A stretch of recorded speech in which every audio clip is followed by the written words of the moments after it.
CHRONIXX feature on the album as well. Oh, see, here he comes in with the hot sauce and he can't even turn the phone off. Oh, Lord. No, it's all good. Yes, kid. Lad, would you like to sit down here and be part of the interview, would you? Have you got any questions for me yourself personally? Film this man. Known him for years. Still a bastard. See that face of shame. Can't even look. I hope that hot sauce does the trick now. We're keeping that in as well. Keep it, fucking keep that in, yeah.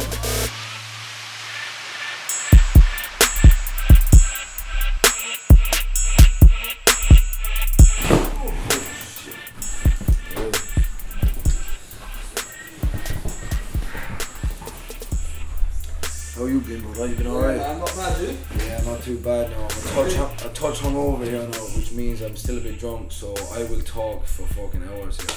The only thing is I've got a fucking meeting in 10 minutes, but they can fucking wait. Do you know what? It was only a couple of months ago that I actually sat back and one night I was in my flat and I listened back to the first record in full, and it really made me, you know, proud. It was like looking at a different version of myself, because yeah, at the time that was kind of, you know, Lonely Out of Brave was my reflection on my whole life up until that point, and a lot of different things had gone on, you know, and I was walking out. I'd always been walking out a lot of different things in my mind, and that record really, for me, explained and was like a diary entry of the first 21 years of my life. So I look back with pride with that, you know. I really look back with pride on that record. The second album has been the last 3 years, you know, has been what's gone on in the last 3 years, and the last 3 years have been a big growing process, probably more than I've ever had before in my life. I always used to have the kind of the feeling and the mentality when, you know, when I did my first record, that I knew everything.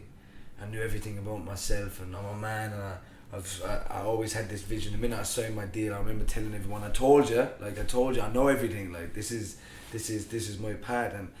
And when we toured quite heavily off the first record, and when we finished touring, we ended off in Brixton Academy in the October of 2012, and there was a lot of things going on at the time. And I remember when I kind of sat back and had a little bit of time to myself, everything really hit me that I hadn't dealt with, and I went into a really bad place for a long while, and you know, I got really depressed, and you know, I was really down for a long while, and it was almost like the period of recording the first record and going on tour was like a numbing period, you know, to get everything out that I'd gone through in 21 years. And I was living in a bit of a bubble, and when I stepped outside of that, I was like, there's a lot of growth and a lot of change that I need to make in myself, or else, you know, I'm not sure how I'm going to be able to exist. So yeah, Innerstanding and songs like Come Fly Away were really the growth that was part of growing, you know, and that's why I call it Innerstanding, because this record represents 3 years that I really consciously made an effort to find out about myself and love myself, in a sense. I'm a stubborn motherfucker. No one can tell me nothing, and I think that's been, you know, there's certain things that maybe that's been detrimental to me, but for me, music is like the woman of your dreams that you fall in love with, and you will never let a man come in or anyone come in and tell you how to act with her, how to be with her, what she should be, how to love her, and that's how I treat music. So no one can come in and tell me what I feel about music or what I need to make.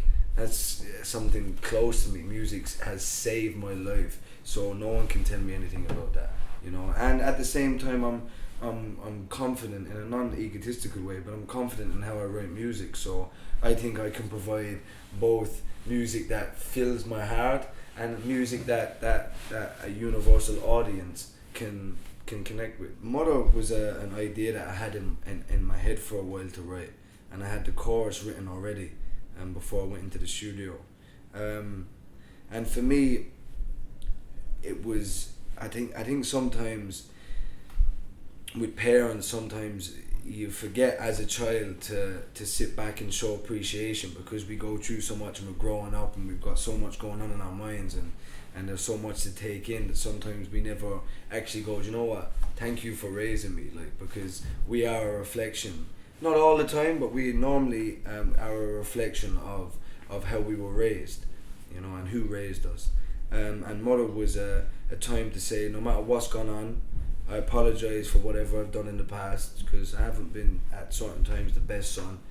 And it was a time to just to show appreciation, a thank you, because, you know, I realised in later life, not so much when I was younger, that a lot of my qualities came from my mother, you know, and a lot of my strong qualities came from my mom. So yeah, it was to show, you know, a thank yous to the mothers. They put in a lot of work that doesn't get appreciated. I think one thing with me and what my mum and dad always raised me on was awareness of everyone and love and a search for equality, you know, and that was something quite strong in my household growing up.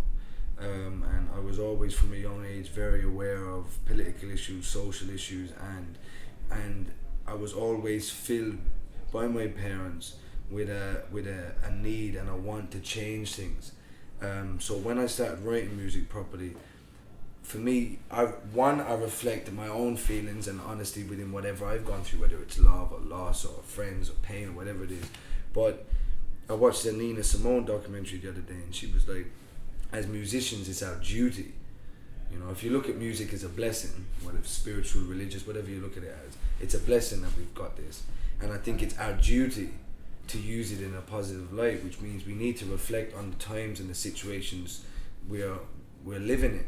And I think recently, you know, I'm not knocking anyone as an individual artist, but recently, you know, we've lost the meaning that music speaks for a generation and speaks for people. Like, we're not in blissful times right now. There's a lot of pain, a lot of people are struggling, a lot of people are dying, a lot of people are hungry, even in our own country, a lot of people are starving.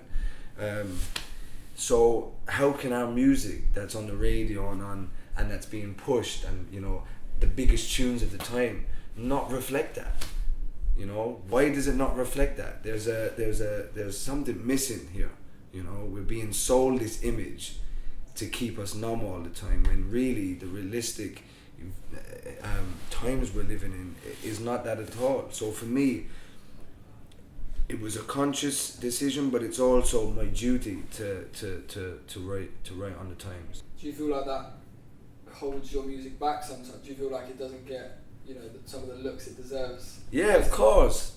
Of course. Yeah, of course. I think if I would have been more of a bulletproof artist that, you know, and dressed up in a suit, you know, and sorted me hair out and, you know, toned down my Irish accent and toned down who I hang around with and everything like that, and changed myself, that I would have been more sellable. But fuck it, I'm not here for that. Like, I'm not here for that. If I can change or affect or have a positive effect in even one person's mind or life, then I'll die a happy man, you know. That's what I'm here for. But yeah, I think it has. But fuck it, you know, if we sit down and allow it to get run over, what's the point? That was a really life-changing moment for me, because, you know, I'd never been to Africa for a start, and I didn't know what to expect. And I went out into a situation where we were, you know, immediately immersed in South African culture straight away, you know, from Idris bringing me into downtown Johannesburg and bringing me around the streets and just taking everything in, and the love that was there was the real, you know, changing factor for me. And we had a studio for a little bit of time out there, and there was a lot of people passing through the studio every day, and it was the time when Nelson Mandela hadn't passed yet and he was still in hospital, and his grandkids came through the studio and would sit and would listen to the music and would tell us stories about their grandfather. The feeling that they gave us helped, one, write the Me Mandela album, and two, really had a positive effect, I think, on everyone that was there at the time, you know. And I took that away, and it really changed me, you know, for the better.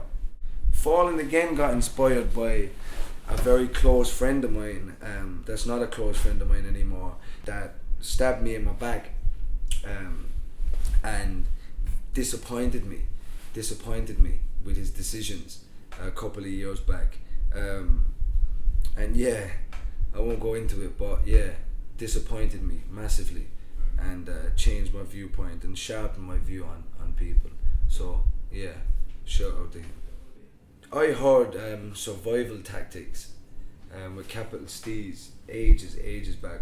My lawyer actually played it to me, and I remember someone a couple of weeks later gave me a shout and said, "Oh, Joey's after posting your lyrics to I Need on his Twitter," and I downloaded the 1999 mixtape, and I've been banging it, and there was a couple of, was it Lewis Parker beats that he'd used, and funny enough, I'd used them beats when I was 15, the specific ones that he'd used, and I'd spat verses over, so I was like, how did he find these from Brooklyn, English? I was like, alright.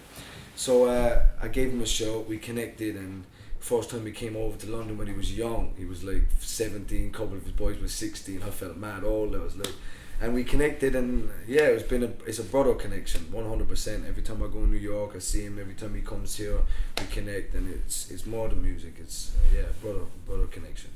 DJ Semtex was running me flat one night and played me CHRONIXX, and I always thought I was up to date with reggae, and I was like, who's this kid?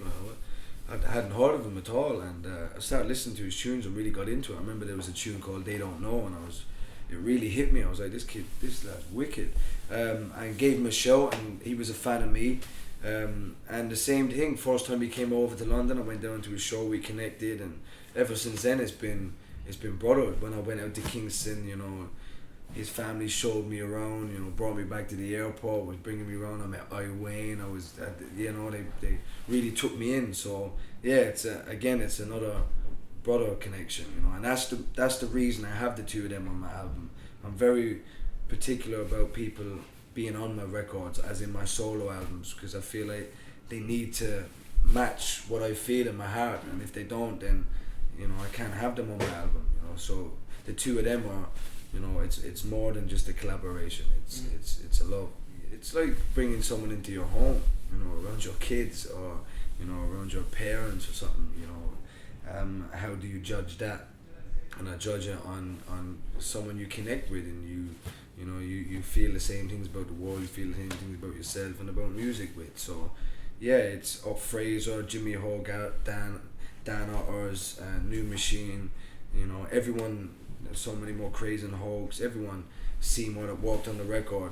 I connected with them, and I need to be comfortable to make music with people. If I don't like you, or you don't like me, and we don't connect, then I can't sit in a room and make music with you. I can't be honest and tell you about my life and be real with you. We just can't make music. Not a negative against the person, whoever it may be that I don't connect with, but we just can't make music together.